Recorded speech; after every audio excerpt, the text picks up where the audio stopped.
RDC TV. O Rio Grande se conecta aqui. Boa tarde, gente. Hoje é sexta-feira de feriado. Tá um marasmo aí na rua, mas aqui dentro a emoção, vocês sabem, né? Muita alegria, muita energia, até porque estamos com convidadas maravilhosas para falar sobre temas que a gente ama. A gente está recebendo aqui a nutricionista Mônica Broilo, especialista em psicologia do comportamento alimentar, e vai falar com a gente sobre como conduzir melhor essa relação com a criança dentro de casa. Então, comportamento infantil e familiar relacionado à alimentação. Eu sei que tem muita mãe e pai aí nervoso com esse assunto, então fica ligado porque a gente vai aprender muito hoje. E um outro assunto que a gente ama, moda, beleza, estilo. A consultora de imagem e estilo Dina Mantino vai estar aqui agora conversando com a gente, dando algumas dicas também.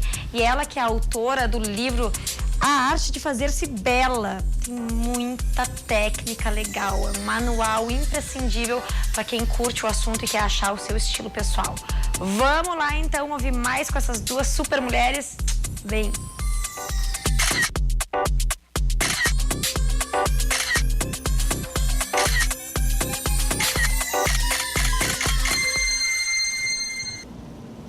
Bom, gurias, obrigada pelo convite, estarem aqui num feriado. Eu tô me sentindo super honrada, porque tá um sol lá fora, podiam estar na piscina, no parque, tomando um chimas, mas não, estão aqui comigo, conosco. Muito obrigada mesmo. Inclusive, eu já digo pra vocês, né? Se estão nos assistindo na TV, aproveitem, abram ali também a página da RDC no Facebook, que estamos ao vivo e vocês podem deixar os comentários, podem deixar as dúvidas que vão surgir com esses assuntos. Tem muita coisa boa aí pra gente conversar. Mônica, tu que é nutricionista, né, com essa especialização em psicologia de comportamento alimentar, como é que é o teu foco de trabalho, considerando esses dois, essas duas questões, que é a alimentação, mas também a alimentação sob a ótica da relação com a comida? Sim, primeiro, obrigada pelo convite, é um prazer estar aqui com vocês todos. O que aconteceu? Eu me formei, né, em nutrição e comecei a trabalhar majoritariamente com o público infantil, né, mas também com adultos e famílias. E ao longo do trabalho eu fui sentindo que, embora as pessoas me procurassem e eu orientasse em relação a uma alimentação mais saudável, as pessoas não conseguiam aderir àquelas mudanças, não conseguiam mudar o seu estilo de vida, a sua alimentação, e isso foi causando em mim, enquanto profissional, uma certa frustração. Então eu pensei, não, tem alguma coisa aí que não está funcionando bem, eu preciso entender o que é para poder ajudar as pessoas de uma melhor maneira. E aí eu comecei a estudar, então, comportamento alimentar. Eu fiz uma pós em psicologia do comportamento alimentar e junto a isso eu entrei para o mestrado também e comecei a estudar mais sobre isso, sobre como é essa relação do indivíduo com a sua alimentação, com a mudança, né? As questões que estão envolvidas aí. E aí, a partir disso, eu entendendo mais como o ser humano, ele interage em relação à sua alimentação e a mudanças de comportamento, foi mais fácil para que eu pudesse orientar as pessoas de uma melhor maneira. Aliado a isso, eu então fui para o mestrado e para o doutorado, e aí eu comecei a trabalhar especificamente com o público materno, infantil, né, e famílias, assim, nos primeiros anos de vida. Então eu sou professora de nutrição, na verdade, né, eu pesquiso nutrição nessa área de comportamento alimentar infantil e familiar. Não, e é uma área, assim, eu falo realmente com conhecimento de causa como mãe. E como várias mães, amigas minhas e pais também, eu vejo um completo desespero com a relação de alimentação que se tem dentro de casa. Ainda mais hoje em dia que muita gente ainda tem o hábito de comprar muita coisa industrializada. E como a gente estava conversando antes, né, Mônica, se deparar com uma troca de hábito da própria criança, porque até uns 2 anos eles comem que nem louco, né? Comem, faz aquelas papinhas horrorosas, horrorosa não, mas que são feias, que dói, eles comem tudo. De repente começam a ficar chatos e dá um desespero. Como é que funciona isso? Como é que, a que os pais têm que estar atentos nessa hora? Verdade, Ali. Assim, eu acho que é super importante essa questão que tu tocou, porque o que acontece? Nós, enquanto profissionais de saúde, nós já estamos atentos de que, assim, nas nossas orientações, nós precisamos incluir orientações que ensinem para os pais quais são as fases do desenvolvimento de uma criança, né? Porque eu sou mãe, tu é mãe, quando a gente se torna mãe e pai, a gente não sabe muito o que esperar, né, em relação aos filhos. E eles têm fases do desenvolvimento diferente. Então, assim, no primeiro ano de vida, por exemplo, eles têm um crescimento e um ganho de peso muito grande, né? A criança, ela triplica o seu peso de nascimento no primeiro ano de vida e ela aumenta mais ou menos em 50% o seu tamanho. Então, isso é um crescimento muito grande, né? É o período da vida em que o ser humano tem um maior crescimento e um maior ganho de peso proporcional, certo? Então, ela tem uma demanda energética grande, proporcional, né, claro, ao seu tamanho. Depois disso, ao longo dos anos a seguir, a criança vai crescendo num gradual cada vez menor. Então, a sua necessidade energética, proporcionalmente, ela vai diminuindo. E isso que tu falou é extremamente comum. Os pais, eles se adaptam com o ritmo de alimentação ali daquele primeiro, segundo ano de vida. E depois a criança, normalmente, como ela vai crescendo menos, ela vai tendo menos apetite, menos necessidade nutricional. Aliado a isso também, a criança, depois do primeiro ano de vida, ela começa a caminhar, ela começa a se envolver com o mundo ao seu redor, ela tem outros interesses que não a comida. Então, o apetite dela tende a diminuir e isso vai mudando e isso causa nos pais um pavor, né? Porque nós todos nos preocupamos muito com a alimentação dos filhos, porque a gente sabe da importância que a alimentação tem no crescimento e desenvolvimento. Então, a gente bate aquele pavor e a gente quer fazer com que a criança coma de qualquer maneira, né? Então, a tendência é que os pais e as mães façam de tudo para os filhos continuarem comendo como eles vinham comendo, né? Mas isso não acontece. É importante que eles estejam preparados de que este apetite vai diminuir e que essas fases vão mudar, vão acontecer. Aliado a isso, por exemplo, a criança lá pelos 2, 3 anos de vida, ela passa por algumas fases que a gente chama, por exemplo, a neofobia alimentar. A criança, ela tende a se alimentar só daqueles alimentos que ela já conhece. Ela tem medo do novo, ela não quer experimentar algo que ela já não conheça, que não seja familiar para ela. Por isso também a importância de lá no começo da vida a gente oferecer a maior variedade de alimentos, para que já sejam familiares à criança, né?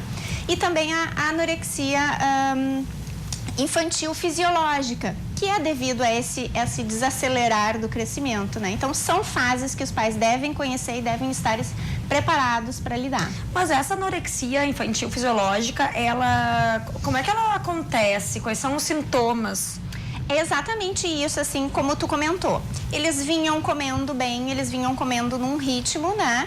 E daqui a pouco eles diminuem o apetite. Eles já querem comer menos quantidade, menos vezes por dia. Isso já é que a gente chama, que a palavra anorexia assusta, me né? assustou. Eu disse, nossa, será que é um caso, então, extremo, onde a criança para de comer e aí os pais têm que estar atentos? É essa diminuição mesmo, né? Essa diminuição do apetite, que ela é fisiológica mesmo. Então, a criança cresce menos, ela precisa de menos volume alimentar proporcional, né? Então, é super normal. Existe essa diminuição de apetite.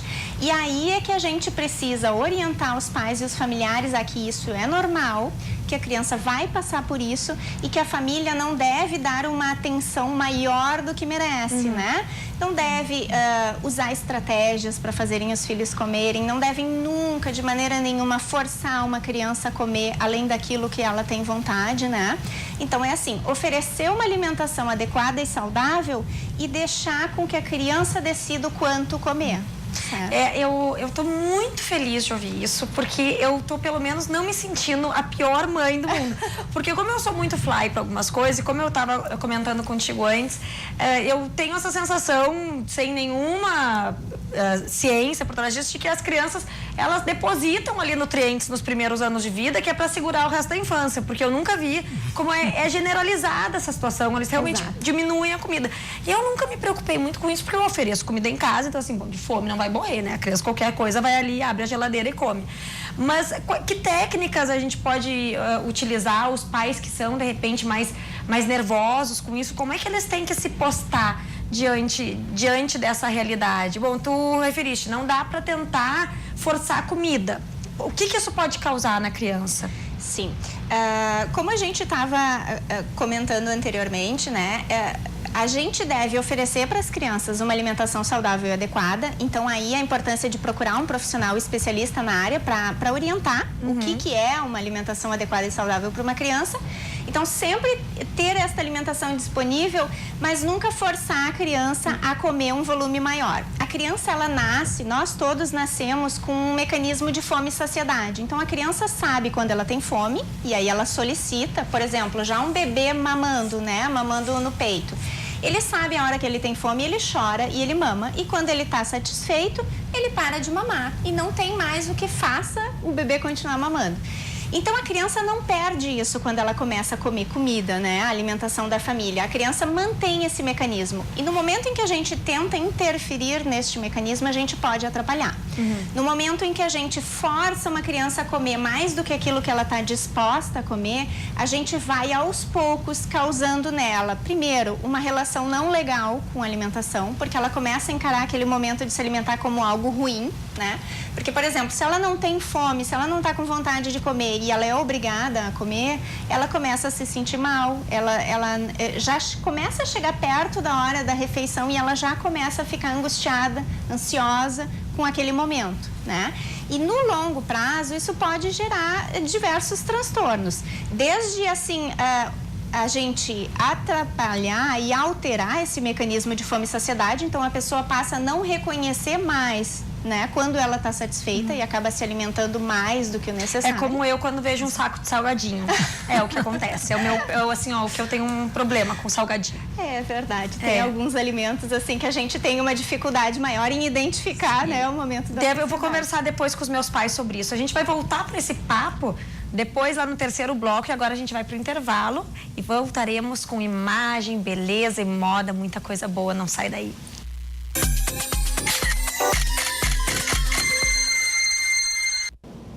Já de volta, e vocês que estão aí sentados no sofá, né, na preguicinha boa do feriado, aproveitem e mandem um oizinho pra nós aí, pra dar um ânimo. Tá tudo tão parado, manda um beijo, manda umas dúvidas, manda um comentário. Pode deixar no Facebook ou também no nosso WhatsApp, que tá aí na tela, ó, o 5199-815-9990, que a gente vai adorar receber um oi de vocês aí do outro lado. Bom, agora vamos falar sobre a arte de fazer-se bela, né, Dina? Eu já começo assim, ó, eu adorei o nome desse livro. Já é um nome que quando trabalha com beleza e arte junto, mas na verdade é para sua imagem pessoal. Eu achei tão bonita essa relação que ficou com o título. Tá aqui o livro, tá? Já vou mostrar para vocês, ó. Vou mostrar aqui. Ó. Aí, ó. Perfeito. Cheio de imagens bacanas também. O livro, ele é quase que um manual, né, Dina? Um guia técnico prático, né? Um guia técnico prático. Detalhes do corpo, tipos físicos, algumas peças, como usar elas. Então, eu olhei aqui por cima, não consegui ler ainda. Tô louca pra ler. Mas tem muita dica bacana. Fala sobre cores também. Tece para as cores pessoais também, né? Que favorece. Tina, tu trabalha com moda há mais de 20 anos, né? Sim. E aí, no decorrer da carreira, acabou indo para a área de consultoria de imagem e estilo. Bem assim, que nasceu ao natural, né? As pessoas passaram a me procurar depois, quando eu fiz o MBA, há, eu acho que quase 10 anos, né? Aí foi que eu formalizei, de fato, a consultoria, né? E aí começou a atender diretamente as pessoas que estavam com essa necessidade. Porque realmente quem trabalha com moda, muitas vezes as pessoas têm uma marca ou tem uma loja, as pessoas acabam pedindo ajuda, porque tu entende já da coisa. E aí tu migrou para isso. Isso sim, isso sempre ocorreu. Tanto na produção, venda em loja própria, quanto na produção pro lojista, né? No atacado. Isso sempre ocorreu. Mas ocorria também a procura de modo personalizado, de modo consultoria mesmo. Isso também vinha ocorrendo já há algum tempo, né? Independente da orientação de loja mesmo, e aí eu de modo informal atendia, né? E aí, depois de todo esse tempo, uma década trabalhando com isso, acabou culminando na criação desse livro aqui. O que te inspirou a fazer esse livro? O que te levou a dizer, não, agora é a hora de botar todo esse conhecimento no papel? Os próprios clientes. Tanto que a primeira frase ali eu digo, os próprios clientes me inspiraram. Alguém, eu não encontrei ainda alguém que se sinta feliz, que se sinta com êxito e ao mesmo tempo se sinta feio ou feia. Não encontro isso, né? Então eu cheguei à conclusão que talvez a base da vida é a pessoa se sentir bela. Depois tem impostação, depois pode exercer a profissão que escolheu, mas se sentir belo, eu venho sentindo isso na prática, que é fundamental para o ser humano, né? Quando tu refere a sentir-se belo, eu imagino que seja não aquela coisa, eu tenho que ser bonita conforme os padrões de beleza estabelecidos. Não, é um sentir-se bem consigo mesmo, né? Com a sua imagem, não, autoestima, cada né? pessoa é única e irrepetível. E cada pessoa tem o ponto que pode ser reforçado enquanto beleza. Que não é um tipo de olho, um formato de rosto, não é. Toda pessoa tem, todo ser humano tem o ponto força de beleza em si. O que a consultoria faz? Potencializa esse ponto força. E depois faz toda essa outra parte, sobretudo as cores adequadas, porque as cores adequadas, elas fortalecem e as inadequadas enfraquecem, na verdade. Tudo isso a gente vivenciando na prática, né, também. Cores adequadas, tu diz cores que combinam com o tom de pele da pessoa ou com o astral que ela tá? Então, ali eu digo que a cor adequada, ela tem a ver com o campo etérico da pessoa. O que é o campo etérico? É a nossa energia. Todos nós temos um raio por volta de 2 metros, que é a nossa energia. Na nossa energia aparecem já as nossas cores. Né? Mas ali no livro eu coloco como de modo prático fazer isso, né? E sobretudo se vê através do olho e através da boca. Então tem a possibilidade, não com uma luz artificial, com a luz natural, né? É possível identificar as cores que melhor se adequam. Né? Adorei essa visão das cores, porque a gente fala muito também, ouve falar, né, muito em colorimetria pessoal, psicologia das cores também é algo que eu acredito. Sim. Mas essa coisa do campo ao redor, meio energético, eu adorei. Eu acho que o meu deve ser tipo é uma energia própria, com dourado. Né? Que bacana. E esse livro aqui, ele também permite que a pessoa vá preenchendo, né, e fazendo alguns testes. Sim, o teste de estilo, identificar o próprio estilo. Existem 6 estilos mundialmente conhecidos, né? E toda mulher tem um estilo predominante. Né? E tem outros estilos menos predominantes. Nenhuma de nós tem um único estilo, mas temos o estilo que predomina. E ali, através do teste, é possível. Já tô louca para fazer o teste. Como é possível também o teste facial, né? Através do teste facial é possível ver melhor corte de cabelo, se fica bem chapéu, qual é o melhor tipo de chapéu. Também tem o teste facial, né? Isso é muito legal, porque as pessoas adoram fazer um testezinho, né? Quem é que não gosta de fazer um teste para se conhecer melhor? Uma brincadeira simpática. Exatamente. Né? Tem muito e depois, de claro, aí, de posse do teste, tem também tipo de modelagem mais adequada e tem a explicação o que representa cada estilo. E cada estilo, de modo adequado, com a pessoa, com quem está usando, e ele é elegante, né? Por isso eu não tenho ali, no caso no livro, o estilo elegância. A elegância, ela existe em todos os estilos, desde que ele seja de acordo com a pessoa e bem posicionado. Eu né? achei isso sensacional, porque a maioria realmente das consultoras, e quando tu pega as categorias de estilo, elas põem como se houvesse o estilo elegante. Sim. E quando tu me falou isso, eu fiquei bem surpresa. Eu achei muito interessante essa postura de não, a elegância está em realmente tu reconhecer o teu estilo e tu saber brincar com ele, assumir ele, trazer o melhor dele pra fora. Então a elegância, ela pode ser geral. E não só essa pessoa é elegante, então todas as outras não são. Isso Achei mesmo. sensacional essa tua percepção dos estilos pessoais. Me chamou realmente muita atenção e já é uma boa dica aí para vocês que ouviram falar em estilos pessoais, ó. Isso muda muita coisa. E outra coisa que eu achei bem legal, não consegui ler novamente ainda, né? Mas os chapéus, que é um acessório que a gente pouco usa aqui, apesar de ter um inverno. Em desuso, né? Um pouco em desuso. E no verão também. O chapéu é uma peça muito elegante. Né? Na Europa é bem mais usado, no Brasil bem menos. Mas quem sabe nós aqui começamos a colocar... Pois é, Dina, e o que tu sugere para a pessoa começar a se arriscar, de repente, nos chapéus? Então, coragem.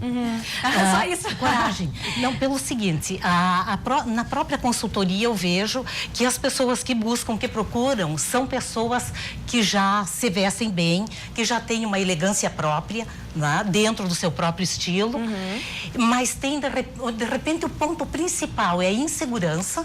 Claro, algumas coisas na modelagem a mexer, mas é a insegurança e as cores. E na medida que a pessoa tem segurança, ela veste ela tem segurança que fica bem para ela. Porque, por exemplo, se eu tenho um formato de rosto que não é todo chapéu, eu tenho o tipo de chapéu que fica bem para o meu formato de rosto. Se eu colocar outro, vai ficar horrível. Assim somos todas nós, né? Aí a pessoa vai e compra, quer usar, não gosta, porque não ficou bem, de fato. Então, na medida que tem segurança, e nesse ponto eu digo, é importante sempre conversar muito com o espelho, porque a informação está dentro da gente, e o espelho reflete. Então, na hora que não tem consultoria nem nada, vai comprar um chapéu, um exemplo, ou seja, uma peça de roupa, enfim, em silêncio ali, diante do espelho, seu espelho não reflete que é bom, é porque de fato não é. E o refletir que é bom é o quê? É não ficar visualmente bom ou é eu olhar e eu gostar? É as duas coisas. É as duas coisas. Não fica de fato visualmente bom e você sente isso. Não é? E às vezes não fica bom e a pessoa não sente, mas a informação está ali, a informação existe, né? E agora o chapéu, voltando ao chapéu, né? Vocês viram que eu tô com um problema hoje com o chapéu. Também tem uma questão, as pessoas entram nos lugares e aí não sabem se deixam o chapéu, se tiram o chapéu, aí tiram o chapéu e deixam o cabelo todo bagunçado. Então ele tem esse probleminha de ordem prática, né? É, assim, em ambiente fechado não se usa chapéu, de tipo nenhum. Né? Após as 19 horas da noite também não se usa chapéu. Então, quando é um ambiente elegante, de uso do chapéu, se deixa na entrada na chapelaria. Né? Passa no toalete e, eventualmente, se precisou, dar uma retocada no cabelo. Né? Mas o chapéu se usa também na praia, no campo, casamento ao ar livre no campo, festas ao ar livre, né? Porque o chapéu pode ser usado, inclusive, num traje de gala de dia. Né? E fica bonito, num belo né? concerto, às 17 horas, ao ar livre. Fica belíssimo. Isso tudo muito tá explicadinho elegante. aqui. Ali é cheio esse livro é cheio de dicas. Inclusive dicas, de repente, não vistas até o momento, mas tem muitas dicas. E tem também aqui, ó, vamos ver se consegue ver na câmera, não sei se vai aparecer, os tipos de trajes, né? Que muitas vezes as pessoas têm dúvidas, ó. E aqui com inclusive uma figura para ajudar a esclarecer visualmente o que é cada um. O que para nós em português é códigos de vestimenta, né? Tem ali de todos os trajes. Então isso aqui tem é uma coisa também que tem que deixar assim do ladinho dentro do armário, né? Foi convidado para um evento, vai lá, já dá uma olhadinha. Eu, na verdade, estou muito feliz com o retorno que estou tendo de pessoas que já têm o livro, que já adquiriram, da praticidade, do aproveitamento, né? Quando é que ele foi lançado, Dina? Ele foi lançado oficialmente no Teatro São Pedro na semana passada. Mas ele foi em julho, né? E através da Amazon, ele é vendido e-book e também em papel pela Amazon. Por isso que ele já estava circulando. Já circulando, tá assim, isso ó, aí. saído do forno, quentinho esse livro. E é um baita presente também para dar para as pessoas. Já vendi pra Às vezes até é uma forma também. de tu dar assim, tipo uma dica, ó, fica a dica. Acho que seria bom tu dar uma olhadinha nesse livro. Já aconteceu? Tu já passou por situações dessas em que alguém te chamou para auxiliar uma outra pessoa na forma de se vestir? Não. Ocorreu da pessoa cliente, ou é marido, ou é esposa, ou é namorado, ou é amigo, ou é amiga. Já ocorreu das pessoas fazerem indicação da própria pessoa e aí a própria pessoa vir. Isso sim. Olha aqui, ó. Então, se vocês têm dúvidas sobre moda, estilo, pessoal, aproveitem e mandem agora, que a gente ainda tem a chance de tirar as dúvidas durante o programa com a Dina. Nós vamos pro intervalo e já voltamos.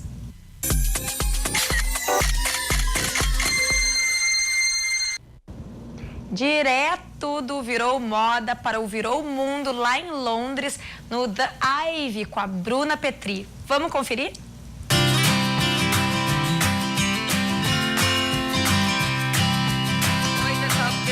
Aqui é a Bruna, eu moro em Londres já há 4 anos, acho que vocês já devem ter me visto aí pelo Virou Mundo, e hoje eu quero mostrar esse restaurante que é um dos que eu mais amo aqui em Londres. Hoje a gente está no The Ivy de Chelsea, ele tem também em outras áreas de Londres, todos são lindos, mas na minha opinião esse aqui, que se eu não me engano é o mais antigo, é o mais bonito também. Eu aproveitei aqui sábado que a Ju tá aqui me visitando.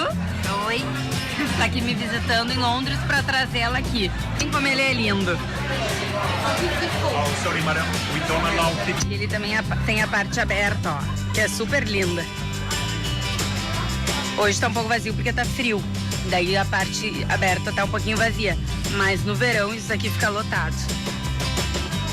Na entrada nós optamos por uma burrata com tomatinhos.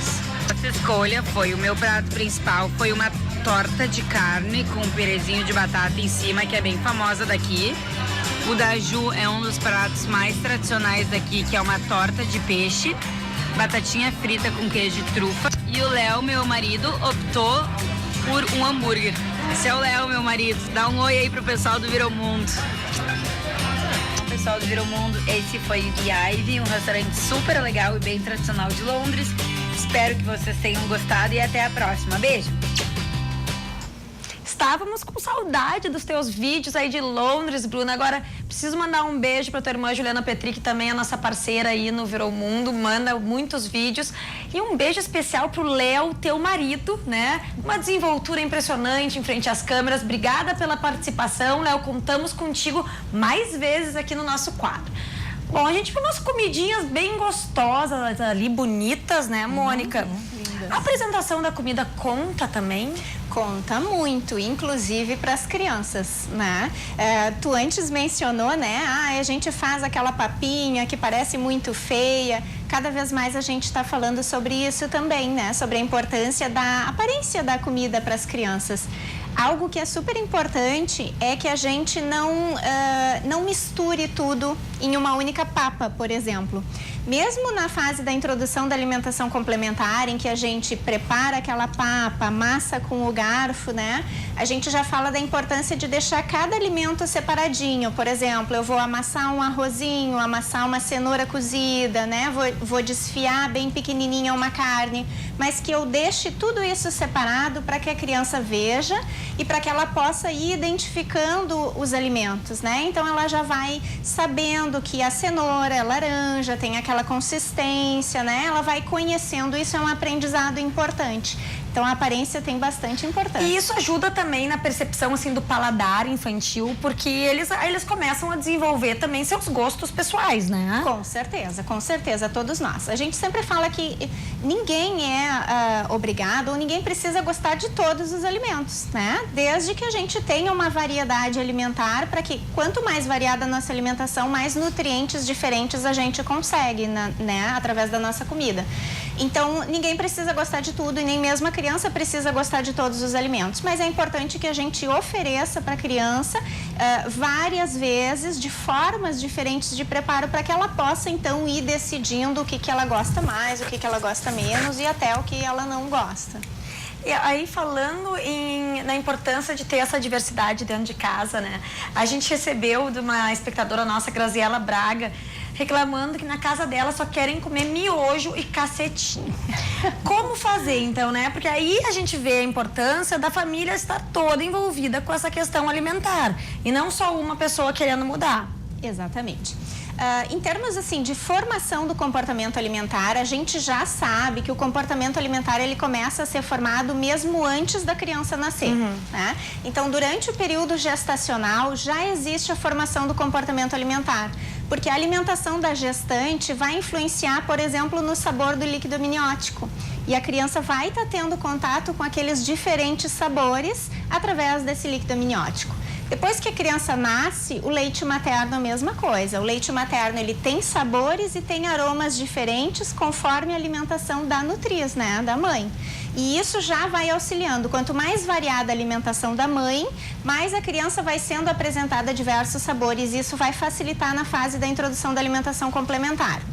E aí, manter, claro, essa variedade ao longo da infância, né? E a gente sabe, as pesquisas científicas nos mostram que o padrão alimentar de um indivíduo, ele se forma principalmente ali nesse período e nos primeiros anos de vida. E depois ele vai se modificando pouco ao longo do tempo. Isso não quer dizer que o indivíduo não possa mudar o seu padrão alimentar. Sempre é tempo de aprendizado e sempre é tempo da gente melhorar os nossos hábitos alimentares. Mas quanto antes a gente começar isso, mais fácil.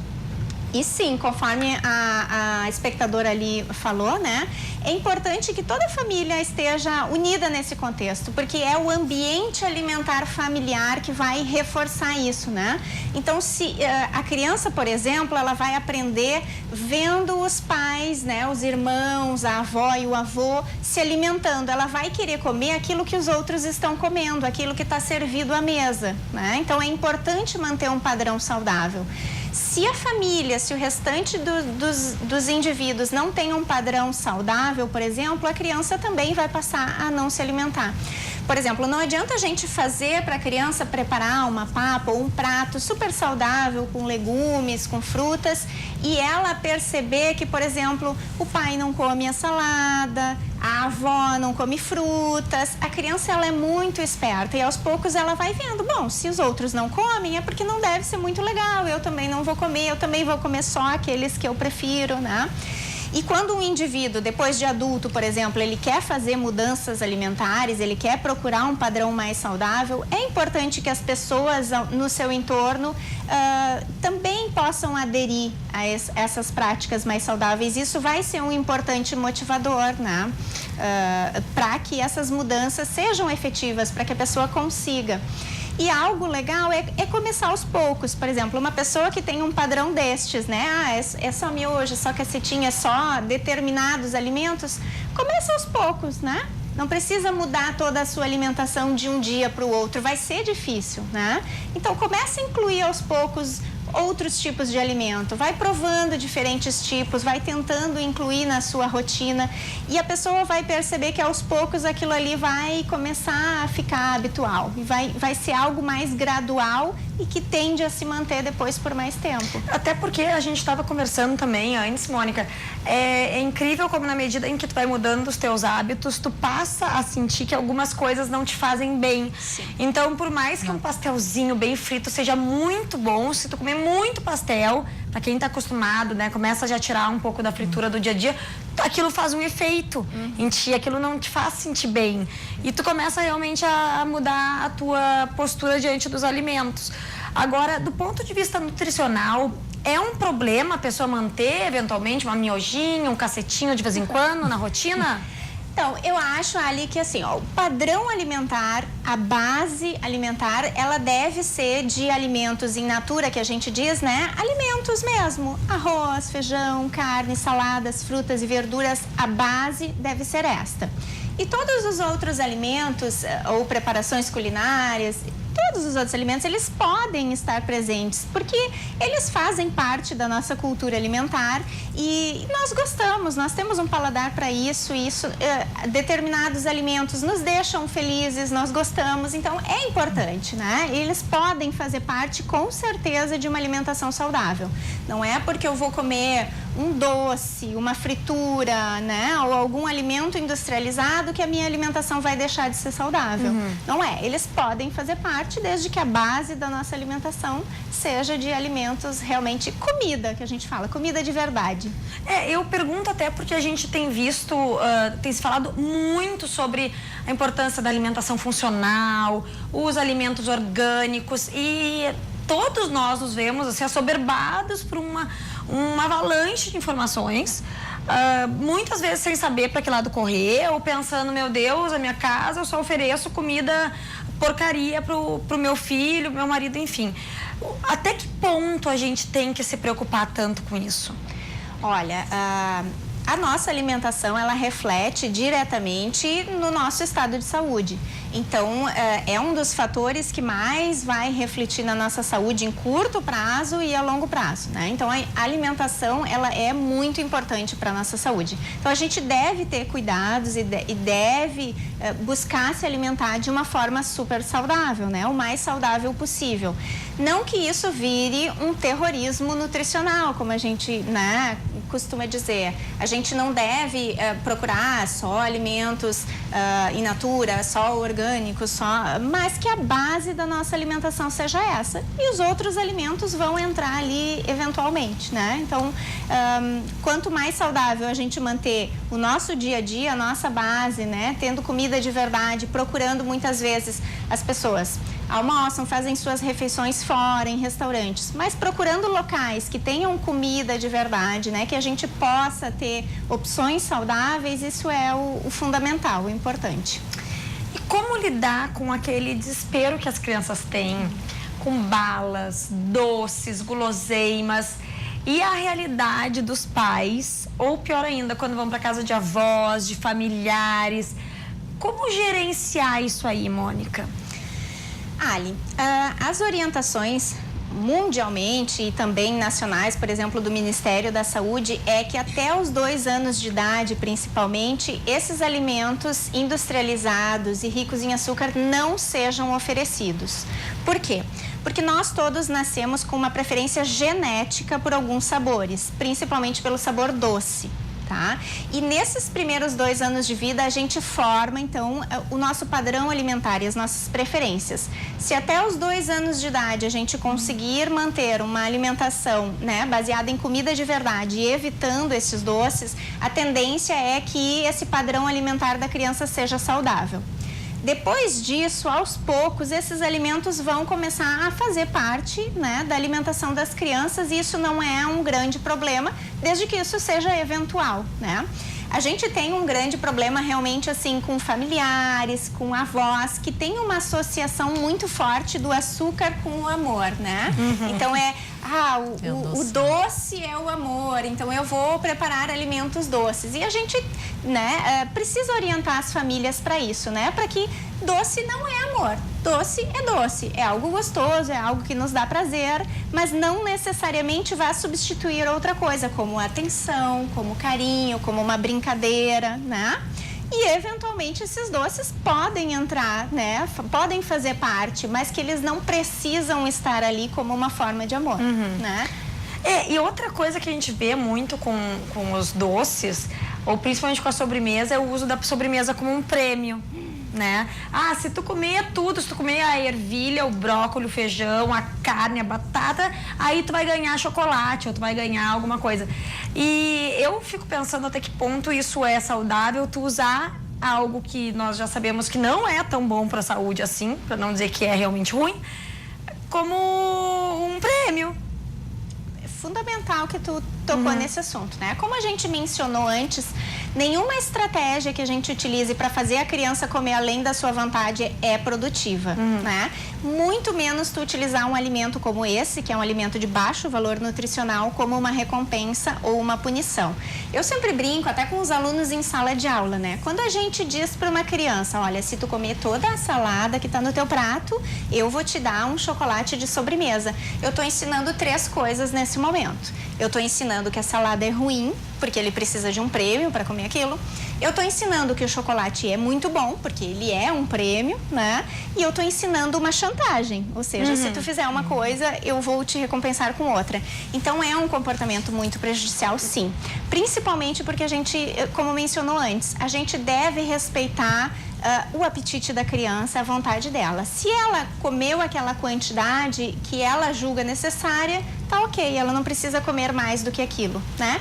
E o doce, eventualmente, em alguns momentos ele vai entrar, ou como uma sobremesa, ou como um lanche, mas ele não deve ser nunca associado como uma recompensa ou como uma punição, por exemplo. Se tu não fizer isso, tu não vai ganhar um chocolate.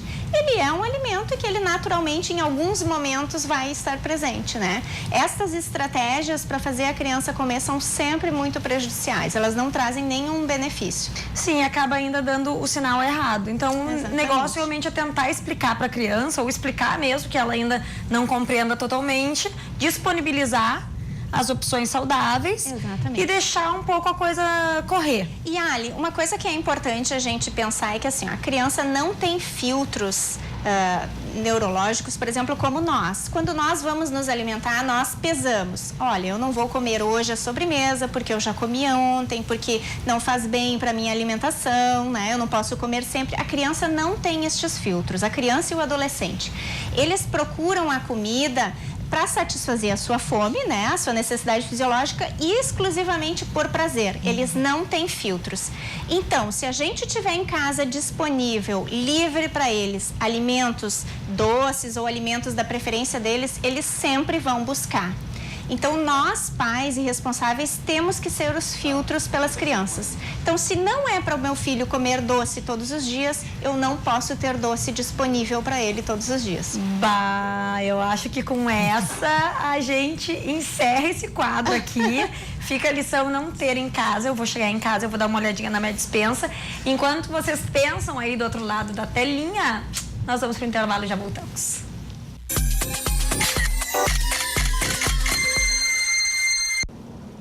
E agora é hora do nosso Drops de Moda. E a celebridade de hoje, ela já foi muito polêmica com as suas roupas e voltou agora à moda com um filme recém-lançado, né? Como é que é o nome do filme? Esqueci o nome. Acho que Born to Be a Star, se eu não me engano, que é a Lady Gaga. Vamos dar uma olhadinha.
Nasce uma Estrela, o nome do filme, eu só me lembrava dele em inglês.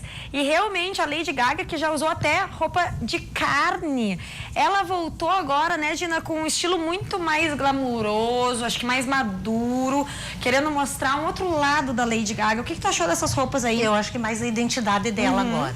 Apesar que a Lady Gaga é aquela pessoa, né, que pode se dizer que tem de verdade um estilo próprio, né? Bem predominante. Sim. Né? Mas agora eu vejo ela mais dentro do estilo dela, mas com mais elegância. É que eu acho que tem uma questão até de maturidade, porque com o tempo a pessoa, eu vejo assim que os adolescentes, isso vai até da alimentação também, Mônica, experimentam muito, né? Sim.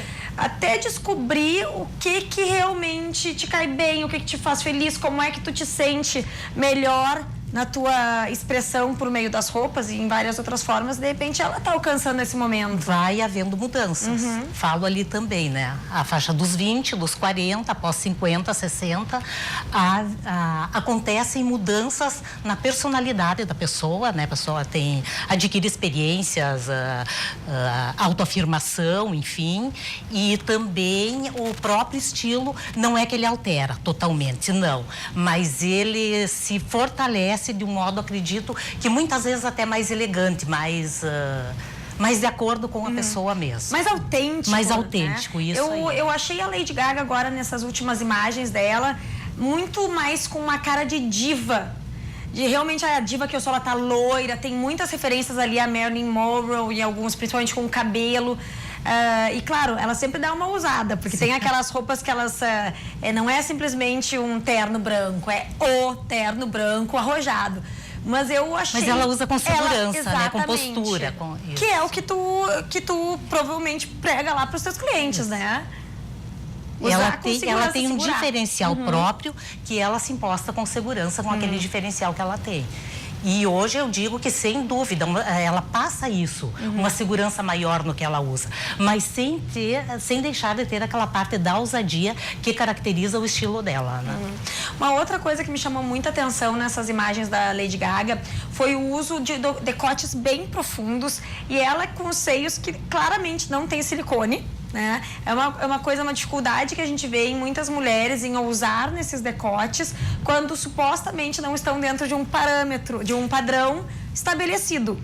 Então, é bem o que aparece, aquilo que eu falava, a segurança que a torna mais elegante e a aceitação, essa segurança, essa aceitação da idade, é diferente quando tinha 20 anos, é diferente com 40, e assim vai mudando. E essa autenticidade, essa segurança vai acontecendo de um modo maior. E isso aparece bem no ela vestir, né? Olha, e por isso também aparece de forma mais elegante o estilo dela. Eu acho que a gente olha e consegue compreender ali, ver aquela autenticidade. Muito bacana, tô adorando a Lady Gaga nessa fase. Bom, agora, né? Hoje é sexta-feira, num feriado. Vamos dar uma conferida o que vai rolar na agenda do final de semana.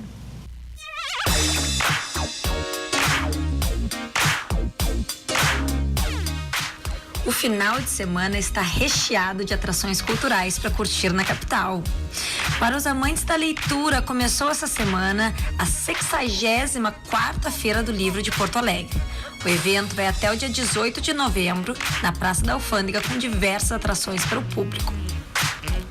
A palestra principal dessa sexta-feira é com a autora do romance Olhos de Loba, Markéta Pilatova, que apresenta um panorama da imigração na literatura da República Tcheca, país homenageado dessa edição. A palestra acontece às 15h30 no auditório do Marx.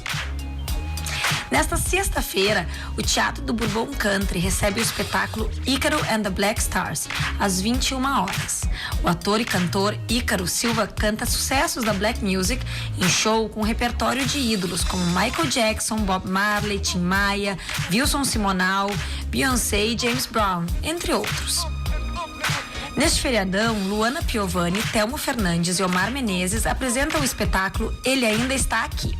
A comédia, que fala sobre relações familiares, está em cartaz no Teatro da Unicinos, com sessões às 21h, na sexta e sábado, e às 19h no domingo. No sábado, a terceira edição do Circuito da Alegria no Teatro do SESI conta com a presença dos humoristas Leandro Hassum e Gaudêncio, interpretado por Cris Pereira. A sessão ocorre às 21h e tem classificação indicativa de 14 anos. E, para fechar o final de semana, Xande de Pilares e banda estarão em Porto Alegre para show na Imperadores do Samba às 22h de domingo. Muita coisa para fazer boa nesse feriado. Gurias, muito obrigada pela presença. Foi um prazer estar com vocês aqui no feriadão. E obrigada para vocês que tiraram esse tempinho para nos assistir, tá aí do outro lado. Aproveitem o resto do final de semana. Segunda-feira eu tô de volta ao vivo, amanhã tem reprise. E agora vocês ficam com a Elione Prestes no Arquitetura e Design. Beijo!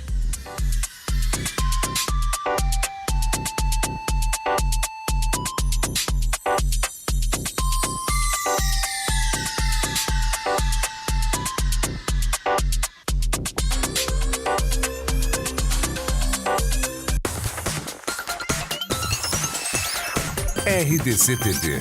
O Rio Grande se conecta aqui.